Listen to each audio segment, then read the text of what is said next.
여러분 안녕하십니까? 벌써 일주일이 지났습니다.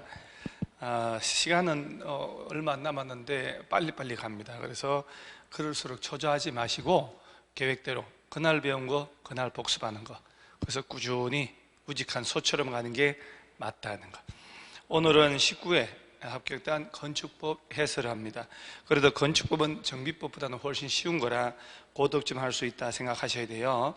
1번의 용어 틀린 것은 1번 문제를 보면 용어 틀린 것은, 우리가 용어 묻는 것은 국토계획법하고 주로 정비법, 주택법 여기서 주로 냅니다. 그래서 건축법은 강론을 알면 개별 용어는 다 알게 돼요.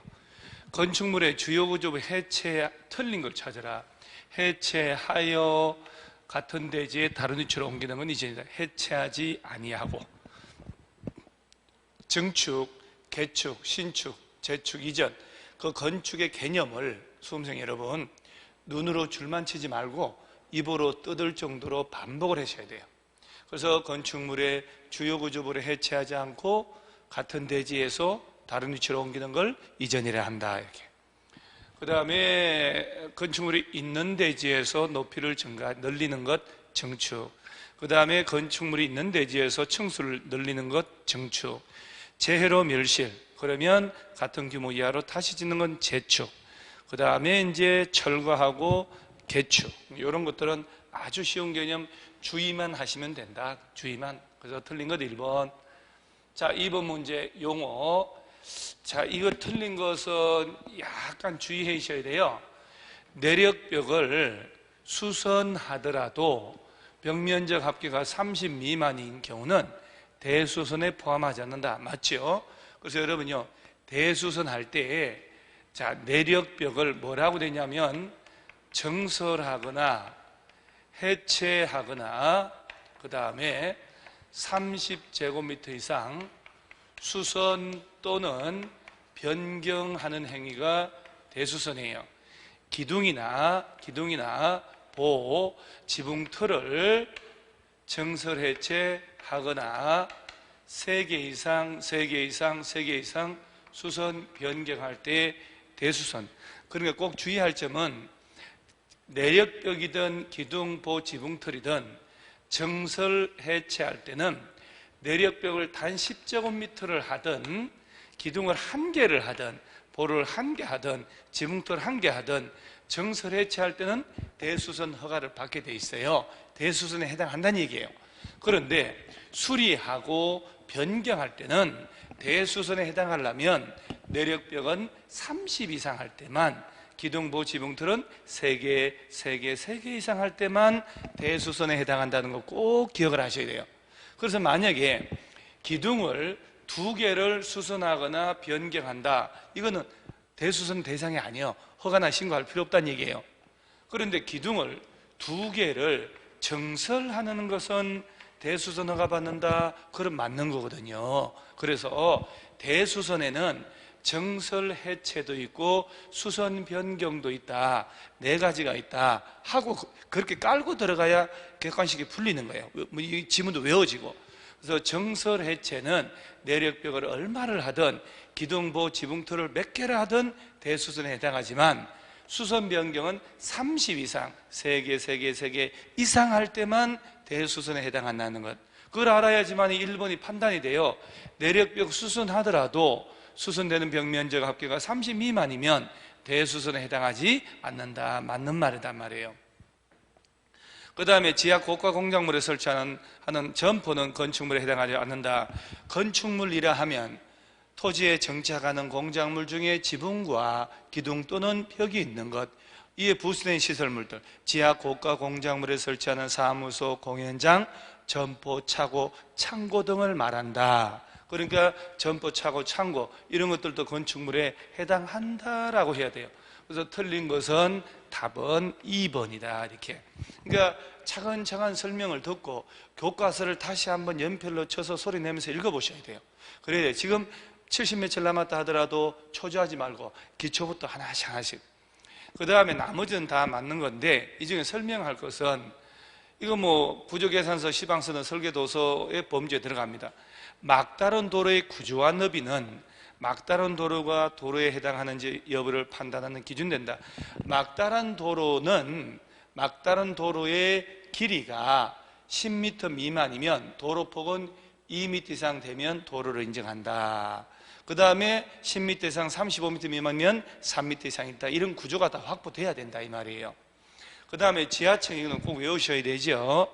건축물에 여러분 지금 현재 수험생 여러분들도 지하층이라고 해서 책을 덮고 네이버로 지하층을 외우는 사람 열에 다섯도 안 된단 말이에요. 그 공부를 잘못하고 있다. 정확한 개념을 암기해야 되는 거예요. 지하층이란 건축물의 바닥이 지표면 아래에 있는 층으로 그 바닥에서 지표면까지의 평균 높이가 해당 층 높이의 2분의 1 이상을 말한다. 지하층은 층수 산정할 때 빼고 용적률 산정할 때 뺀다는 거 꼭 명심하시라는 거. 자, 그 다음에 3번 다중이용 건축물. 참 여러 번 언급을 했는데 이렇게 여러 번 나올 때 암기 안 하는 그런 배짱은 그건 찬양받을 수가 없다는 것. 다중이용 건축물을 하면 일단 바닥 면적 합계 5,000제곱미터 이상의 이 중에 하나이거나 층수가 16층 이상인 건물일 때, 그러면 이 문제는 16층 이상은 제외하고 5천 이상 이미 그 5천 이상의 그 유명한 문종이 그다음 판운수기 뻗어버린 종합병원 이걸 외우라 그랬잖아요. 그래서 5천 이상의 문화집회 종교 문화집회라도 동식물원은 제외하고 해당하지 않는다. 종교요 종교 판매 운수 터미널 숙박 호텔 같은 거 그 다음에 종합병원 의료시설 중에 얘네들이 5천 이상이면 다중이용 건축물이다. 그럼 판매 영양용 운수시설 종교 종합병원 나왔으니까 업무시설은 5천 이상이어도 다중이용 건축물이 아니다는 거. 16층 이상이면 해당합니다. 그래서 저런 문제가 짧지만 쉬운 것 같아도 다부지게 외워져야 돼요. 다부지게. 그 다음에 용어 4번 틀린 것으로만 연결된 것은 이라고. 자, 틀린 것으로만 연결된 것 대지란.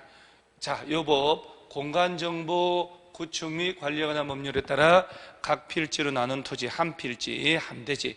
다만 시행령으로 정하는 토지는 둘 이상의 필지를 하나의 대지로 하거나 하나 이상의 필지 일부를 하나의 대지로 할 수 있습니다. 맞습니다. 자, 건축물의 건축이란 기계적으로 나와야 되죠. 신축, 증축, 개축, 재축, 이전을 말한다.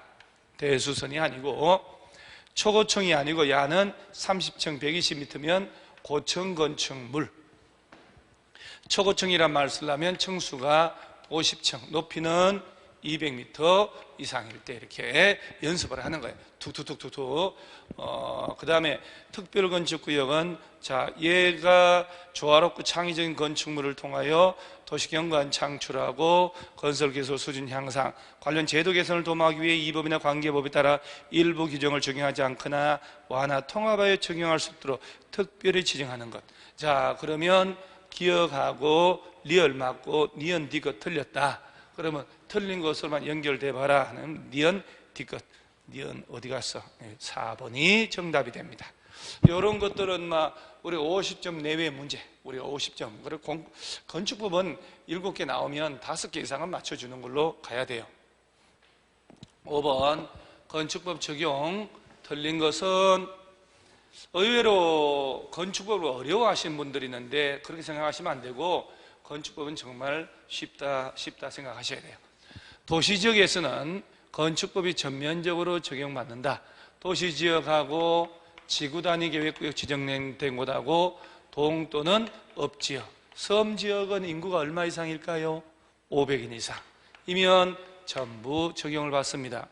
그 다음에 농림지역에서 지구단위 계획구역 지정되지 아니한 동업에 속하지 않는 지역에서는 그렇죠. 대지 분할 제한에 관한 규정을 적용하지 않습니다.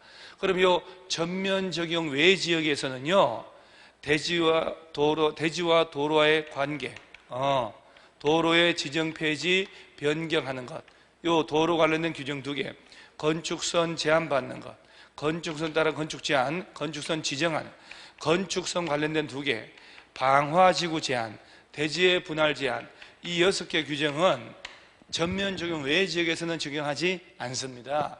그래서 지금 2번도 맞고, 그 다음에 3번도 맞고, 4번도 맞다. 자, 5번 보세요. 녹지지역은 도시지역일까요? 아닐까요? 자, 여러분, 녹지지역은 도시지역일까요? 아닐까요?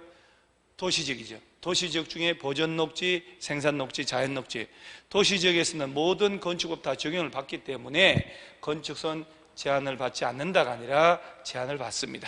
그래서 도시지역은 모든 건축법 다 적용을 받습니다. 주의하시기 바랍니다.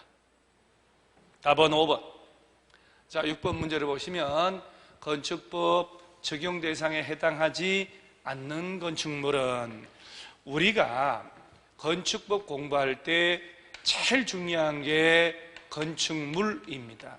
자, 여러분들 중에 오늘 지금 해설 강의를 보시는 여러분도 건축물이 뭐냐? 법적으로 건축물이 뭐냐라고 던졌을 때 건축물이 뭔지 안 나온단 말이에요. 건축물이라 하면 토지에 정착하는 공작물 중에 지붕과 기둥 또는 벽이 있는 것, 기타 쭉 아까 언급한 개념 나와야 돼요. 그러면서 제외되는 것, 그 우리 배울 때 문화재 철도 박스 2개, 하천구역 수문조작실 이렇게 외웠단 말이에요. 자, 문화재로 가지정된 놈하고 철도 궤도 선로 부지 안에 있는 운전보안시설, 보행자시설, 플랫폼 등등등 문화재 철도, 그 다음에 고속도로 통행료 징수시설, 그러니까 톨게이트 시설, 박스처럼 생겼으니까 컨테이너 이용한 간이 창고, 컨테이너 박스, 그래서 톨게이트 박스, 컨테이너 박스, 박스 2개, 문화재 철도, 그 다음에 하천구역 내 수문 조작실, 얘네들은 건축법 적용하지 않는다. 암기를 해야 되는 거예요.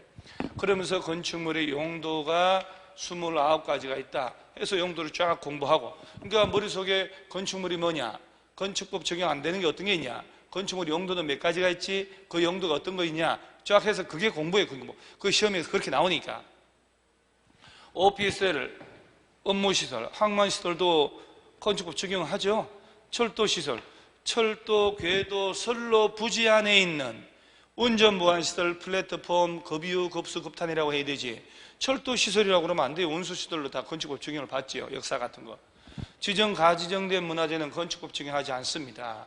고속도로 관리사무소가 아니고 통행료 징수시설이라고 해야 되죠. 그래서 살짝 주의하셔야 돼요. 적용 대상에 해당하지 않는 것, 적용 안 받는 거 한 놈 찾아라 그 얘기거든요. 정답은 4번입니다. 이런 거 틀린 사람 많습니다. 우린 틀리면 안 되죠. 그 다음에 건축물의 용도, 부동산 중개업자가 건축물의 용도, 대강의 용도는 알아야 시험장 가고, 그리고 합격하고 나가서 대장도 요새 이슈화돼서 분양가 상한전이 뭐니 TV에 엄청 나오잖아요. 그러니까 그 나오는 게 공부를 하다 보면 귀에 들어온단 말이에요. 기본적으로 알아야 된단 말이에요. 무드장, 무드하고는 위락시설, 지금 현재 잘못된 것, 주요소 위험물 저장 처리시설, 그 다음에 야외극장, 야외음악당 이런 것들은 관광휴게시설. 그래서 정답은 3번. 마을회관 1종, 안마시설 2종. 자, 안마원은 1종, 안마시설소는 2종입니다. 자, 여러분요. 자, 고속도로 휴게소 건축물 용도 뭘까요? 1초, 2초, 3초. 고속도로 휴게소. 도로가 아니고 그는 지목, 관광휴게시설. 안마원 1종, 안마시설소 2종. 단란주점 150이 안 되면 2종, 150 이상 위락. 노래 연습장은 용도가 뭘까요? 2종. 그래서 이런 것들은 최소 기본이다는 거. 그 다음에 용도 종류, 동물 화장시설. 여러분 주의해야 될 점이 사람이든 동물이든 장례를 먼저 치르고, 사람 장례식장, 동물 전용 장례식장은 장례시설이고, 장례가 끝나고 화장 치르고 납골당 간단 말이에요. 그래서 사람 화장장, 사람은 이제 납골 봉안당이라 하고, 동물 화장장, 동물 전용 납골당, 동물 사체 건조장 이런 것들은 묘지 관련 시설로 가지. 묘지 관련 시설. 그래서 장례 시설에서 장례가 끝나고 화장장, 낙골당 가는구나 이렇게 외워야 돼요. 그래서 화장장, 낙골당 관련된 거는 묘지 관련 시설. 자, 200짜리에 달라는 위락, 옳은 것을 고르라고 했네요. 안마시술, 안마원은 1종, 안마시술 2종. 자, 150 넘는 단란 위락 시설. 자, 다중생활시설 500 넘는 거 숙박, 500 미만일 때는 2종 건생. 물류터미널은 운수시설이 아니고 창고시설. 자, 이 문제가 살짝 집중력 떨어지면 틀립니다. 실력이 있냐 없냐 이런 데서 판가름이 납니다. 자, 9번 공작물, 축적신고 대상 공작물.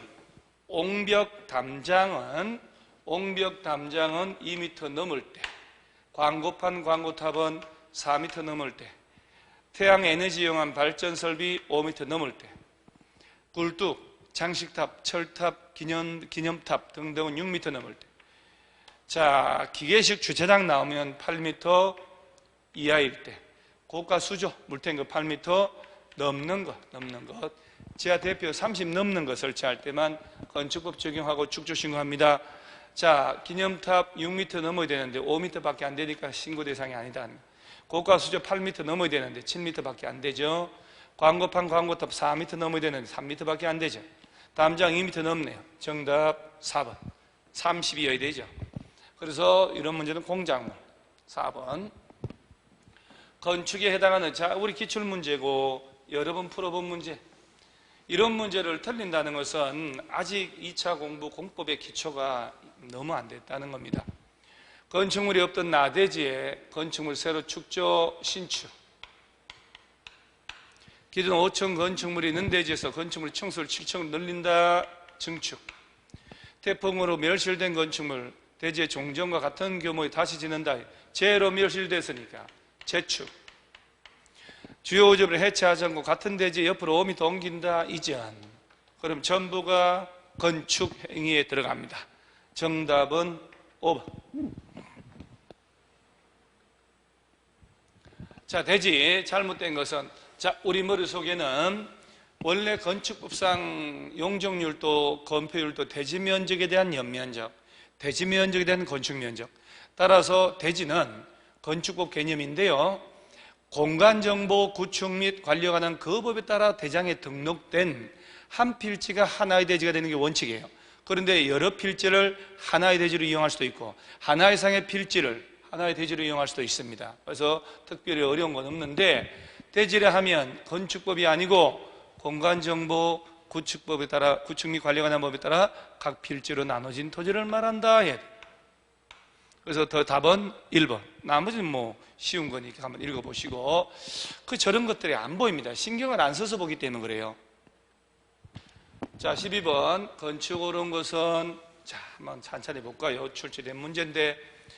자, 연면적 10인 부속 건축물. 자, 여러분요, 부속 건축물만 있는데 주된 건물 짓는다 라고 지문이 뜨면 신축입니다. 부속 건물이 있는데 새로 주된 건물 짓는다, 이것은 신축이에요. 신축 허가를 받아야 됩니다. 자, 주된 건물이 있는데 부속된 건물 지을 때는 이건 증축이 돼요. 연면적 100인 주택의 전부를 철거하고, 자, 그러면 같은 연면적으로 100으로 지으면 개축이 되겠지만 용도가 다르거나 규모를 증가해서 짓잖아요. 200으로. 그러면 신축에 해당합니다. 자, 정답은 2번. 5m는 기존 주택이 있는 대지에 높이를 8m로 높이 늘린다, 증축. 대수선이 아니고. 연면적이 100인 주택이 천재지변으로 멸실해서 100으로 다시 짓는 것은, 이거는 바로 재해로 멸실, 재축. 주요 구조에 해체하지 않고 다른 대지로 옮기는 게 아니고, 이전이라는 것은 같은 대지, 동일한 대지에서 다른 위치로 옮긴다 해야 되죠. 그래서 정답은 2번.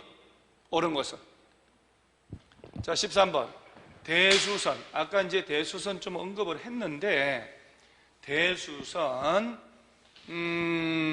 바르지 못한 거죠. 바르지 못한 것. 내력벽을 정설 해체하거나 30 이상 수선 변경, 기둥을 정설 해체하거나 3개 이상 수선 변경, 방화벽, 방화구를 위한 바닥벽 정설 해체 수선 변경 다 맞습니다. 자, 주의할 점은 방화벽 마찬가지로 주계단, 피난계단, 특별 피난계단을 정설 해체뿐 아니고 수선 변경조차도 면적이 들어가면 안 돼요. 그래서 면적 얼마 이상이든 계단 몇 개 이상이든 정설해체 수선 변경할 때는 대수선에 해당한다는 것. 그래서 이거는 면적이 들어가서 잘못된 겁니다. 면적 들어가면 안 된다는 것. 자, 14번 용도 변경. 산업 등의 시설군에 해당하지 않는 것은, 자, 우리가 용도 변경할 때 시설군이 자, 산, 전, 문, 영, 교, 건, 주, 그 밖에 해가지고 9개의 시설군이란 말이에요. 항상 머리에서 염두에 둬야 돼요. 자, 이럴 때 어떤 용도가 어떤 군에 속하는지 그걸 모르면 절대 안 되거든요. 근데 그냥 외우는데 말대가리 따서 외우는데 그게 아니라 논리적으로 연상하는 게 제일 좋아요. 그러면 이제 지금 산업 등 시설군, 산업 등의 시설군이다. 그러면 이게 양이 제일 많은데 제일 쉽거든요. 여러분 이제 제 강의를 계속 안 들은 사람이라 하더라도 자, 다른 것들은 다 이 안에 힌트가 들어가 있는데 힌트가 없단 말이에요. 그래서 산업 등 외울 때는 후진국이 선진국에서 산업화를 하려면 제일 먼저 공장을 짓는다. 공장 지어서 제품 만들었으니 팔아먹으려면 물류 창고에 갖다 놔야 된다. 창고 시설. 갖다 놓으려면 운수 시설 통해야 되지 않겠느냐. 트럭이든 기차든 싣고. 자, 공장은 위험하다. 그래서 위험물 저장 및 처리 시설. 공장에서 오폐수가 나오니까 자원순환 관련 시설. 위험한 공장 일에다가 졸다가 죽어버리면 장례 치르고 장례 시설. 장례 끝나고 하는 게 화장장 납골당이니까 묘지 관련 시설. 암기를 하셔야 되는 거예요. 그러니까 얘네들이 산업 등의 시설군이에요. 아닌 거 골라봐라. 방발이 발전시설이죠. 전기통신시설군 속에 방송통신발전, 방발이 여기 들어가잖아요. 따라서 저런 문제는 거의 과락 면하는 수준의 문제죠. 3번. 15번 건축물 용도 변경. 옳은 것은 잘 볼까요?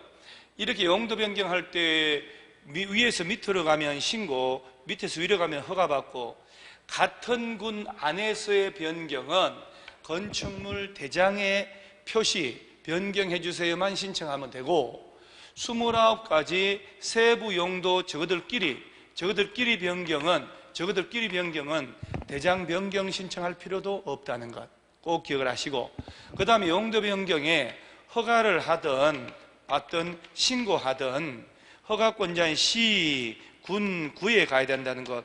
케이스 문제 나올 때 꼭 특별시나 광역시나 도지사 나오면 절대로 여기 가서 하는 게 아니라는 것. 이거 명심하셔야 돼요. 케이스 문제 나올 수 있거든요. 그러면 옳은 거다는 얘기는 문제 어렵다는 얘기예요. 4개가 틀렸으니까. 특별시, 광역시에 소재하는 건축물의 경우는 특별시장이나 광역시장에 허가 신고하는 게 아니고 관할 구청장에게 간다 이렇게 해야 되는 거예요. 자, 영업시설군에서 문화집회시설군. 자, 얘는 그래도 다행히 시설군 언급했잖아요. 그러면 자산, 점, 문, 영. 영업에서 문화로 가니까 이것은 허가를 받아야 한다. 간단하게 나오잖아요. 교육복지시설군에서 전기통신, 교육에서 전기통신 위로 한참 가는데 이것은 신고가 아니고 허가를 받아야죠. 허가를. 동일한 시설군 안에서 용도 변경할 때 신고하는 게 아니고 대장에 표시 변경 신청하고, 그 다음에 여러분요, 용도 변경할 때 허가 대상이든 신고 대상이든 바닥 면적 합계가 100제곱미터 이상으로 용도 변경할 때는 사용 승인 받아야 돼요. 사용 승인에 관한 규정을 준용한다. 또 용도 변경할 때 2가지 이상 복수 용도로 용도 변경 허가 신고할 수도 있다는 거 아시고, 그럼 정답은 2번. 다 틀렸다. 지금 5번 지문에 100제곱미터 이상인 경우라도 신고 대상 용도 변경할 때 사용 승인 받을 필요 없다. 허가 대상이든 신고 대상이든 100제곱미터 이상의 용도 변경할 때는 사용 승인 받아야 합니다. 답은 2번. 자, 16번 건축 허가. 틀린 것은 가장 중요한 건데, 여러분 건축 허가권자를 꼭 암기를 하셔야 돼요. 이게 지금 현재 시간이 없어서 자세히 못하는데, 우리 허가권자만이라도 원칙은 특별자치시, 특별자치도, 시장, 군수, 구청장. 자, 얘는 빼고 시장, 군수나 구청장이란 얘기예요. 특별시, 광역시에 가는 게 아니고 해당 구청장한테 가야 돼요. 도지사한테 가는 게 아니고 시장 운수한테 가야 돼요. 그 다음에 예외적으로 특별시하고 광역시 안에서 21층 이상을 건축을 한다든가 연면적 합계 10만 이상을 건축을 할 때는 구청장한테 안 가고 바로 특별시에 가야 되는데 10만 이상이어도 꼭 명심할 점은 공장하고 창구는 제외돼요. 공장, 창구는 10만 넘어도 특별시, 광역시 안 간다는 거 명심하시고 구청장한테 바로 간다는 거.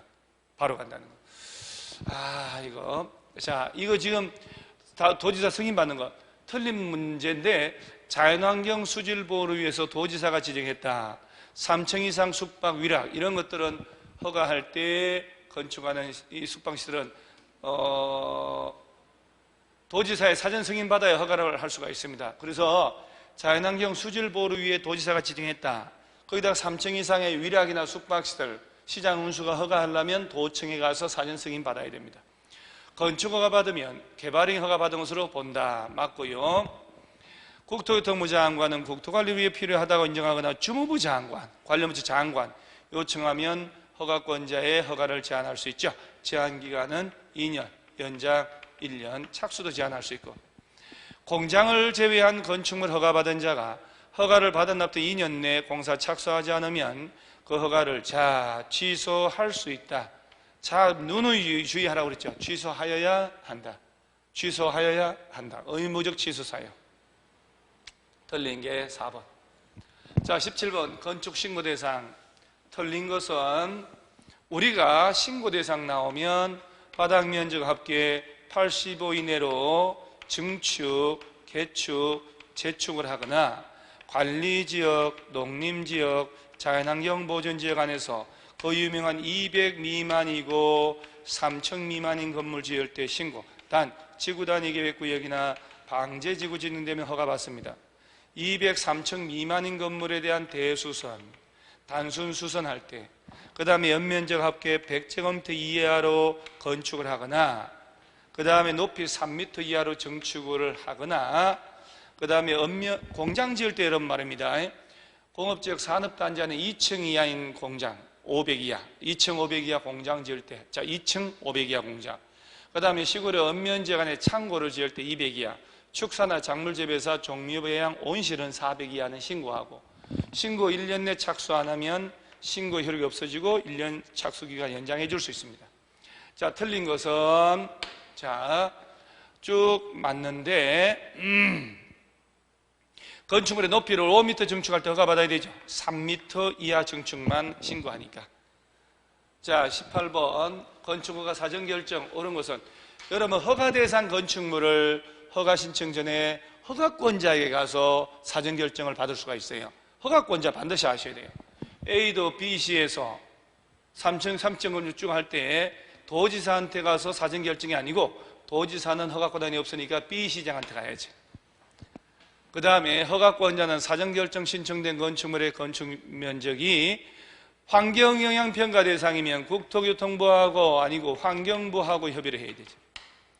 그 다음에 사전결정 신청자가 사전결정 통지받은 2년 내 건축허가 신청 안 하면 사전결정 효력을 상실한다. 맞습니다. 2년 내 건축허가를 받으라, 착공신고해라 다 틀려요. 그 다음에 건축허가 받은 것으로 본다 그러면 틀리고, 이렇게 사전결정을 통지받으면 하천점용, 농지전용허가, 산지전용허가, 개발행위 허가를 받은 것으로 본다. 그 다음 이 4번에 사전결정을 받은 자, 민원인, 건축물 지으려는 자들이 사전결정된 건축물의 입지 등등을 공고해야 된다? 할 필요 없죠. 왜 얘가 공고를 합니까? 그 다음에 사전결정 신청자는 신청 시에 건축위원회 심의, 교통영향평가서 검토를 동시에 신청할 수 있다. 나중에 번호가 신청할 때 생략되니까 훨씬 빨리 떨어져요. 따라서 정답은 3번. 19번에 가설건축물 축축 신고 대상. 우리가 이제 이 부분은 정말 좀 지엽적인 거죠. 그래서 100점을 막기 위한 문제. 그래서 여러분이요, 경비용으로 쓰는 가설건축물은 10제곱미터 이하, 각종 비닐하우스는 100제곱미터 이상, 흡연실, 야외 흡연실 50 이하, 이 4가지 면적은 좀 암기를 좀 나중에 해야 돼요. 그래서 지금 나머지 다 맞는데 야외 전시시설, 촬영시설 쓰는 가설 건축물은 면적 없이 신고 대상, 면적 들어가면 틀리죠. 나머지 다 맞아요. 야외 흡연실 50이야. 그 다음에 경비용 10이야. 그 다음 농용 비닐하우스 100제곱미터 이상. 그 다음에 농수축산업 직거래용 가설 전부 다 신고 대상. 자, 20번 사용승인 옳은 거 볼까요? 나중에 시군구에 가서 사용승인을 받습니다. 건축주가 공사 완료 후에 건축물 사용하려면 그 완료 이전에, 자, 그 다음 감리자에게 사용승인 신청한다가 아니고 허가권자인 시군구에 가야 되죠. 감리자한테 왜 갑니까? 이게 실제 기출문제. 2번 건축주가 사용승인을 받으면 대거연물질 배출시설의 가동개시 신고한 것으로 본다. 맞습니다. 따로 안 해도 돼요. 그 다음에 허가권자가 법령에 정한 기간 7일 내에 교부 안 하면 건축물 사용하게 할 수 있습니다. 그 다음 4번에 건축물 사용 승인 신청을 위해서는 공사 감리 중간 보고서는 시공자가 작성하는 게 아니고 감리자가 작성합니다. 틀렸죠? 그 다음 임시 사용 승인 기간은 2년. 그래서 문제가 지금 20문제 중에 한 두세 문제 빼고는 침착하게 풀면 다 풀려야 됩니다. 그래서 해설 강의를 보면서 내가 틀린 건 꼭 다시 확인하시고요. 그 다음에 우리 방문각에서 나온 공법 객관식 예상 문제집은 너무 조금 잡다한 문제도 많고 좀 그렇습니다. 그 다음 좋은 기출 문제도 없고, 그래서 남은 기간 동안 공법 완전 정복하시려면 기출 문제를 가장 먼저 2번 이상 3번 보시고, 그 다음에 이번에 합격단 문제가 2탄이 나왔죠. 합격단 문제는 20년간 계속 손봐서 버릴 게 하나도 없는 문제예요. 기출문제 위주로. 그래서 해설이 워낙 충실하게 들어갔기 때문에 합격단 문제를 1편, 2편을 2번씩 풀면 애정한 문제는 다 답이 보입니다. 그래서 집중을 하셔서 자신감 가지고 남은 70일 노력하셔서 꼭 합격하시기 바랍니다. 자, 오늘 해설 강의 마치겠습니다. 수고하셨습니다.